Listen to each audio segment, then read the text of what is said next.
Morning guys, कैसे हैं आप लोग। आज अपना केमिस्ट्री का एक बहुत ही इंटरेस्टिंग ब्रांच स्टार्ट करने वाले हैं जो कि ऑर्गेनिक केमिस्ट्री, और ये एग्जाम पॉइंट ऑफ व्यू से काफ़ी ज़्यादा इंपॉर्टेंट है। ठीक है गाइस, तो चलिए शुरू करते हैं ऑर्गेनिक केमिस्ट्री। तो पहले समझते हैं कि ऑर्गेनिक केमिस्ट्री होता क्या है। ऑर्गेनिक केमिस्ट्री, इसमें एक एक चीज़ को पूरा फील्ड के साथ पढ़ेंगे। ठीक है गाइस, तो समझते हैं ऑर्गेनिक केमिस्ट्री होता क्या है। ऑर्गेनिक केमिस्ट्री को समझने से पहले हम ये समझ लेते हैं कि एक टर्म आता है organic compound.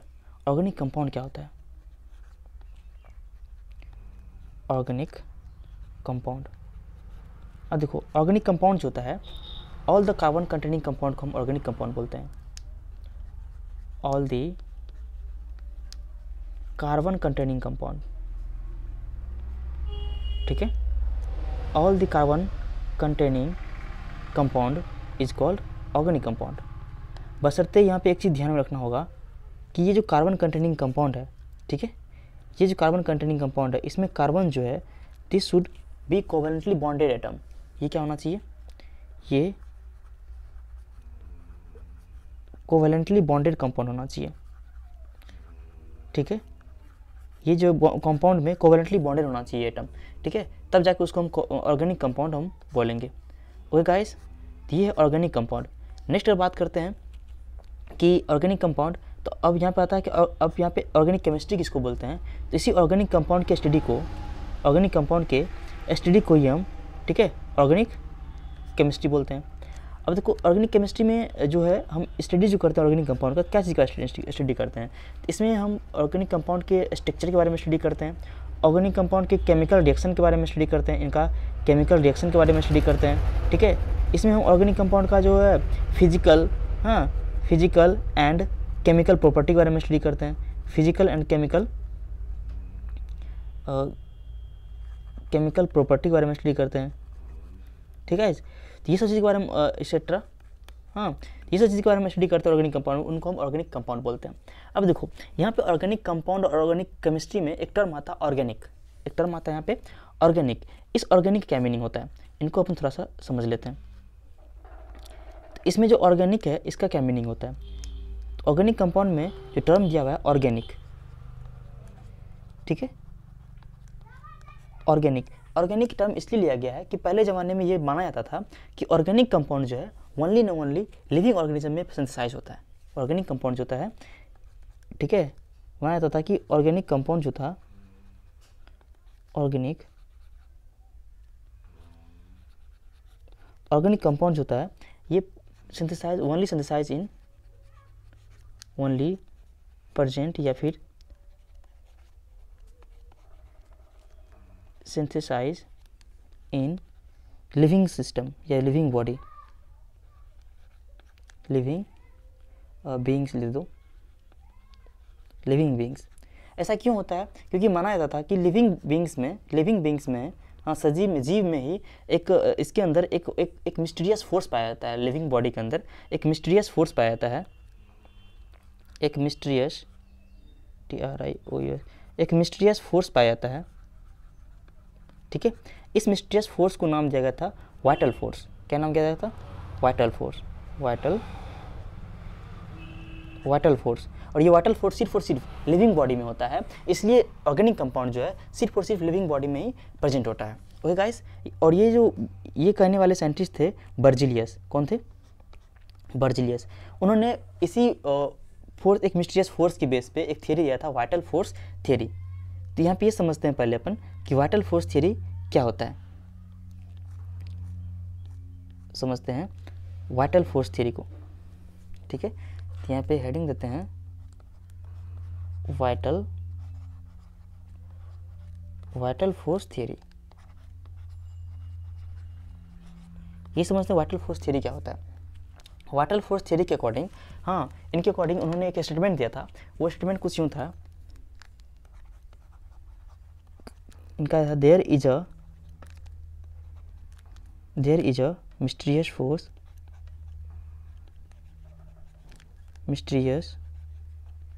Force present in living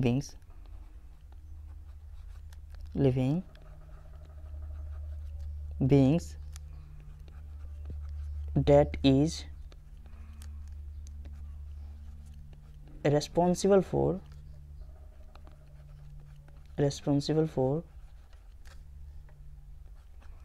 the formation of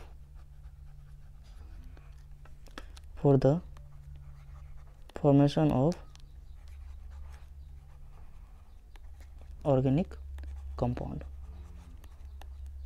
that is responsible for the organic compound, and it can't be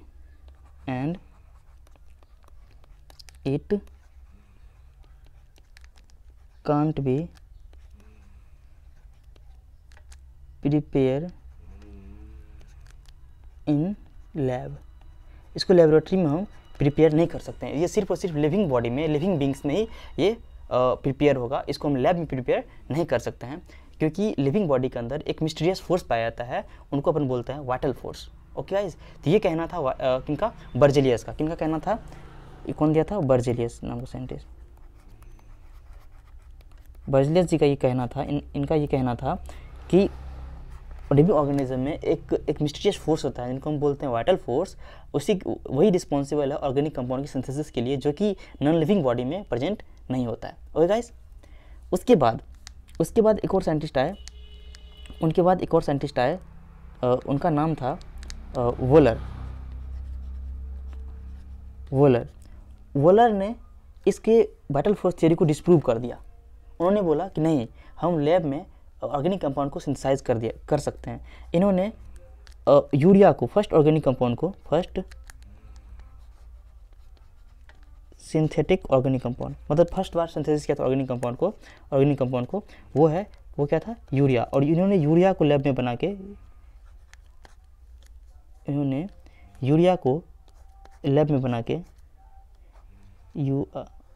ठीक है, यूरिया को लैब में बना के दिखाया। और यूरिया को कैसे बनाया था लैब में, उसको देखते हैं अपन। इन्होंने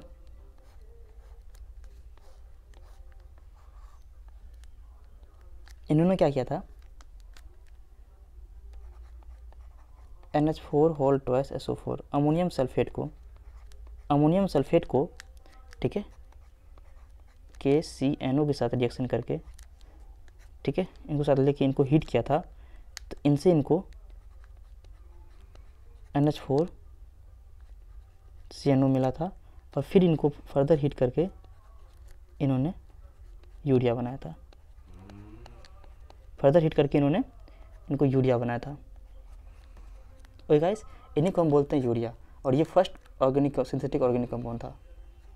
ठीक है, तो इस तरह से यूरिया बना के वोलर ने वाटर फोर्स थियरी को डिस्प्रूव कर दिया था। उन्होंने बोला था कि नहीं, लैब में भी प्रिपेयर हम कर सकते हैं। ठीक है, तो उसके बाद यहाँ तक समझ में आता है। ये सब बहुत बेसिक्स है, और ये आगे अभी इंपॉर्टेंट चीज़ आया भी नहीं है, इसलिए कीप पेशेंस, इससे इंटरेस्टिंग चीज़ें आएंगी अभी। ठीक है, ये सब थोड़ा सा इंट्रोडक्शन है, समझा देते हैं कि होता क्या है ऑर्गेनिक केमिस्ट्री। नेक्स्ट अगर बात करते हैं, इसके आगे अगर बात करते हैं, नेक्स्ट है यहाँ पे एक और टर्म आता है, वो टर्म है hydrocarbon.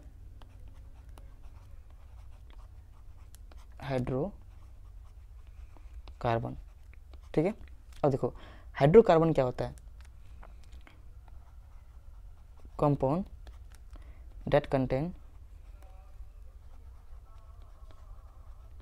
contain carbon and hydrogen only, उनको हम हाइड्रोकार्बन बोलते हैं। जैसे कि एग्जांपल के तौर पे बात करते हैं, एग्जांपल के तौर पे जैसे CH4 हो गया, मीथेन हो गया, ठीक है, C2H6 इथेन हो गया। ये सब क्या है, ये सब जो है ये सब हाइड्रोकार्बन है, क्योंकि इसमें सिर्फ और सिर्फ कार्बन और हाइड्रोजन प्रेजेंट है। ओके गाइस, और इसी हाइड्रोकार्बन और इसका डेरिवेटिव जो होता है हाइड्रोकार्बन, इसको SC बोल दो, हाइड्रोकार्बन, ठीक है, तो हाइड्रोकार्बन, ठीक है, एंड इट्स डेरिवेटिव, डेरिवेटिव बोले तो हाइड्रोकार्बन के अंदर ही किसी एक एटम को निकाले, कोई दूसरा एटम लगा दे, ऑक्सीजन, सल्फर वगैरह ये सब, ठीक है, हाइड्रोजन वगैरह ये सब, तो इसको ही हम अपन ऑर्गेनिक कंपाउंड बोलते हैं, इनको ही अपन ऑर्गेनिक कंपाउंड बोलते हैं। और ऐसा, अब देखो, और ऑर्गेनिक कंपाउंड में इसका मतलब ये हुआ कि ऑर्गेनिक कंपाउंड जो है, कार्बन कंटेनिंग कंपाउंड को ही ऑर्गेनिक कंपाउंड बोलते हैं। तो अब यहाँ पे एक चीज़ और आता है यहाँ पे, कि यार जितना ऑर्गेनिक कार्बन कंटेनिंग कंपाउंड है, क्या सभी को हम ऑर्गेनिक कंपाउंड भी बोलेंगे? तो नहीं, कुछ ऐसा भी कार्बन कंटेनिंग कंपाउंड है जिनको जो कि इनऑर्गेनिक नेचर का होता है, इनऑर्गेनिक कंपाउंड बोलते हैं उनको, ठीक है। जैसे कि इनको हम कर देते हैं carbon containing inorganic compound, carbon containing inorganic compound.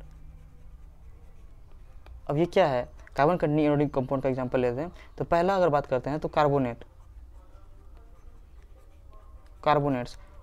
जो है CO3 2- कार्बोनेट्स को लेते हैं, कार्बोनेट हो गया। सेकेंड अगर बात करते हैं तो इसे कार्बन मोनोऑक्साइड है, ठीक है, कार्बन डाइऑक्साइड है। इस समय कार्बन है बट फिर भी ये क्या है? इनऑर्गेनिक सब्सटेंस है, ठीक है। थर्ड अगर बात करते हैं जैसे कि सोडियम साइनाइड, NaCN हो गया, ठीक है, जैसे कि MgCN whole twice, magnesium cyanide हो गया। ये सब क्या है? ये सब इनऑर्गेनिक कंपाउंड है। या फिर कार्बाइड ले लेते अगर हम, जैसे सिलिकॉन कार्बाइड SiC, या फिर एल्युमिनियम कार्बाइड Al4C3, ये सब क्या है? ये सब इनऑर्गेनिक कंपाउंड है। This all are the inorganic compound. ये सब क्या बोलेंगे हम? ये सब का सब इनऑर्गेनिक कंपाउंड है।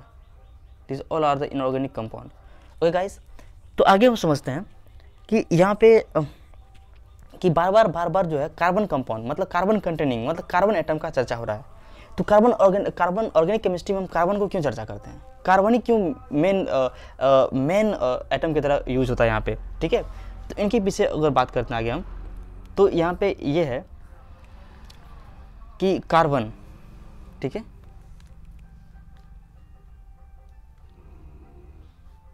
कौन सा कलर ले ले? रेड ले लेते, चलो। तो यहाँ पे आता है कार्बन, ठीक है, कार्बन, ठीक है। इनको हम बोलते हैं backbone of organic chemistry.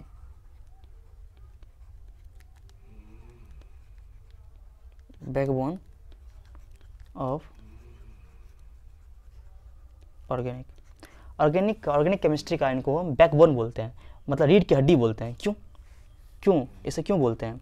Y, ठीक है, ऐसा इसलिए बोलते हैं क्योंकि इनके पास कुछ स्पेशल प्रॉपर्टी है। क्योंकि इसके पास क्या है? स्पेशल प्रॉपर्टी है। इनके पास स्पेशल प्रॉपर्टीज़ है जिनके कारण इनको हम जो है, ये जो इतना बड़ा केमिस्ट्री ऑर्गेनिक पूरा का पूरा ऑर्गेनिक कार्बन के ऊपर ही नाचती है, ठीक है। तो प्रॉपर्टी क्या क्या है? तो पहला प्रॉपर्टी इनका ये है कि पहला प्रॉपर्टी है कैटनेशन की प्रॉपर्टी। कैटनेशन बोले तो क्या? कैटनेशन क्या मीनिंग होता है? कैटनेशन बोले तो सेल्फ लिंकिंग प्रॉपर्टी।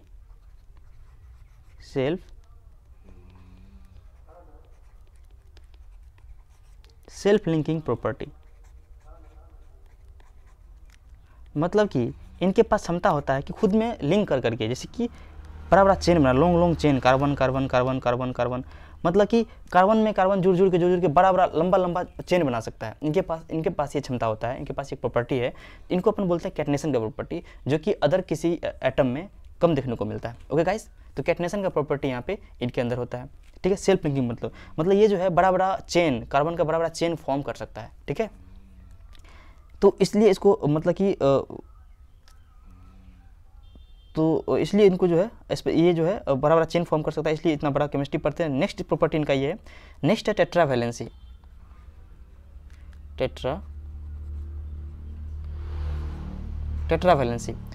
टेट्रावैलेंसी का मतलब कि कार्बन का जो होता है 4 वैलेंसी होता है। वैलेंसी कितना होता है? 4। इनका वैलेंसी कितना है? 4। कैसे? आगे समझते हैं।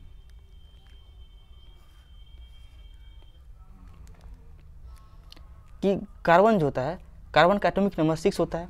इसका इलेक्ट्रॉनिक कन्फिग्रेशन अगर लिखें हम तो क्या होगा? 1s2 2s2 2p2। अगर इसका हम सेकेंड सेल का अगर हम इसका ऑर्बिटल बनाएं तो इस तरह से इसका इलेक्ट्रॉन फील्ड होगा, 2 इसमें 1 इसमें एंड 1 इसमें, ठीक है। तो अगर इसको हम एक्साइटेड स्टेट में ले जाएं, ठीक है, एक्साइटेड स्टेट में ले जाएं तो क्या होगा? यहाँ पे इसमें एक सिंगल और ये यहाँ से जंप करके इसमें आ जाएगा, मतलब कि इसके अंदर 4 अनपेयर इलेक्ट्रॉन हो गया, मतलब 4 अनपेयर इलेक्ट्रॉन, 4 अनपेयर इलेक्ट्रॉन हो गया इसको एक्साइटेड स्टेट में। इसलिए जो है अगर बात करते हैं तो इसका वैलेंसी जो होगा, वैलेंसी कितना आ गया, वैलेंसी 4 आ गया। मतलब ये अपने कार्बन जो है 4 डिफरेंट मोनोवैलेंट कंपाउंड से हम ये बॉन्ड बना सकता है, मतलब 4 बॉन्ड बना सकता है ये 4 तरफ से, ठीक है। जैसे कि अगर बात करते हैं एग्जाम्पल के तौर पे, ठीक है, जैसे एग्जाम्पल के तौर पे सपोज हम बात करते हैं मीथेन का, ठीक है, CH4 मीथेन का, तो कार्बन जो है यहाँ पे 4 बॉन्ड बना रहा है चारों तरफ से, ठीक है, 4 हाइड्रोजन से यहाँ पे बॉन्ड बना रहा है, ठीक है, 4 हाइड्रोजन से बॉन्ड बना रहा है। मतलब कि यहाँ पे अगर बात करते हैं तो यहाँ पे एक हाइड्रोजन यहाँ पे ऐड होगा, ठीक है, नेक्स्ट यहाँ पे होगा, ठीक है, और नेक्स्ट यहाँ पे और एक यहाँ पे, ठीक है। इस तरह से इनके अंदर जो है 4 हाइड्रोजन बॉन्ड कर सकता है, 4 इलेक्ट्रॉन अनपेयर्ड है। अब एक इलेक्ट्रॉन जो कि चारों को पेयर कर सकता है, मतलब चारों तरह से बॉन्ड बना सकता है, तो इसको बोलते हैं टेट्रावैलेंसी, ठीक है। इनको क्या बोलते हैं, टेट्रावैलेंसी। मतलब कि कार्बन के पास 4 वैलेंसी है, तो ये डिफरेंट बहुत सारा प्रकार का ये कंपाउंड का फॉर्मेशन कर सकता है। ओके गाइस, तो सो इनका एक प्रॉपर्टी हो गया टेट्रावैलेंसी। नेक्स्ट अगर बात करते हैं, नेक्स्ट इसका प्रॉपर्टी है कि ये जो है, और यहाँ पे जो कार्बन 4 बॉन्ड बना रहा है, इसमें कार्बन जो है sp3 हाइब्रिडाइज्ड ऑर्बिटल हो गया, ठीक है। अब देखो sp3 हाइब्रिडाइज्ड हो गया, क्योंकि देखो एक यहाँ पे ये जो है ये 2s है, ठीक है, और ये 2p है एक्साइटेड स्टेट में। देखो अब देखो एक तो s का यूज़ कर रहा है, एक s ऑर्बिटल यूज़ कर रहा है मीथेन बनाने के लिए, और 3 p का ऑर्बिटल यूज़ कर रहा है, इसलिए इसका हाइब्रिडेशन क्या हो गया, sp3, ठीक है गाइस, sp3। तो यहाँ पे मीथेन के अंदर कार्बन जो है यहाँ पे sp3 हाइब्रिडाइज्ड होता है, ठीक है। अब देखो नेक्स्ट अगर बात करते हैं, नेक्स्ट अगर बात करें तो नेक्स्ट प्रॉपर्टी इनके अंदर है कि ये मल्टीपल बॉन्ड फॉर्म कर सकता है, can form multiple bond, multiple bond formation,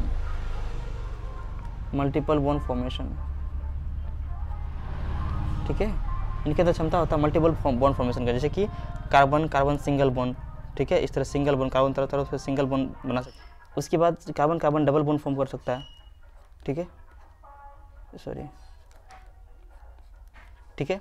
उसके कार्बन ट्रिपल बॉन्ड फॉर्म कर सकता है, मतलब डिफरेंट काइंड ऑफ, मतलब all type of bond, single double and triple, 3 type का बॉन्ड फॉर्म कर सकता है। मतलब मल्टीपल बॉन्ड फॉर्मेशन करने की यहाँ पे इनके पास कैपेसिटी होता है। अब देखो इसमें जो मल्टीपल बॉन्ड फॉर्म कर रहा है, ठीक है, इसमें जो मल्टीपल बॉन्ड फॉर्म कर रहा है, इसके अंदर जो है अगर सिंगल बॉन्ड कर रहा है तो यहाँ पे सिग्मा बॉन्ड, एक सिग्मा बॉन्ड होता है इसके पास। देखो बॉन्ड कोवैलेंट बॉन्ड दो प्रकार का होता है, sigma and pi. Inorganic chemistry में पढ़ते हैं इसको बॉन्डिंग में, यहाँ पे समझते हैं। सिंगल बॉन्ड जहाँ पे हो तो वहाँ पे एक सिग्मा बॉन्ड होगा प्रेजेंट, जहाँ पे डबल बॉन्ड हो तो वहाँ पे एक पाई होगा और एक सिग्मा बॉन्ड होगा, एक पाई बॉन्ड और एक सिग्मा बॉन्ड प्रेजेंट होगा। और जहाँ पे ट्रिपल बॉन्ड हो तो वहाँ पे दो पाई बॉन्ड और एक सिग्मा बॉन्ड प्रेजेंट होगा, वहाँ पे 2 पाई बॉन्ड और एक सिग्मा बॉन्ड प्रेजेंट होगा, ठीक है, ये ध्यान रखनी है यहाँ पे। और चौथा प्रॉपर्टी इनके पास ये है कि आइसोमेरिज्म फॉर्म करने का प्रॉपर्टी इनके पास है। चौथा प्रॉपर्टी क्या है इनके पास, कैन फॉर्म आइसोमर। चौथा प्रॉपर्टी क्या है, ठीक है, आइसोमेरिज्म।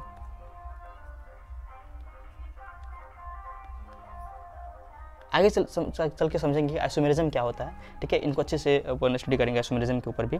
तो इस तरह से डिफरेंट काइंड ऑफ प्रॉपर्टी इनके पास है कार्बन के ऊपर, इसलिए कार्बन जो है इतना भास्ट बड़ा केमिस्ट्री, मतलब पूरा का पूरा केमिस्ट्री की बात करते हैं, मैक्सिमम पोर्शन केमिस्ट्री का जो कार्बन के ऊपर ही स्टडी करते हैं अपन, कि पूरा का पूरा लिविंग सिस्टम जो हमारे पूरा यूनिवर्स का है वो उसमें पूरा का पूरा कार्बन कंपाउंड ही जो मैक्सिमम देखने को मिलता है। तो यहाँ पे अगर बात करते हैं यहाँ पे तो इस तरह से ये 4 प्रॉपर्टी है कार्बन के अंदर, इनके बेस पे कार्बन इतना बड़ा केमिस्ट्री बना पाता है। सो गाइस, तो नेक्स्ट लेक्चर में इससे आगे अपन समझेंगे। अब ये तो था इंट्रोडक्शन वाला चैप्टर, अब इससे आगे इंपॉर्टेंट चैप्टर स्टार्ट होगा, इंपॉर्टेंट टॉपिक स्टार्ट होगा, ठीक है guys. So guys, thank you for listening and watching, keep support and like share and subscribe, thank you.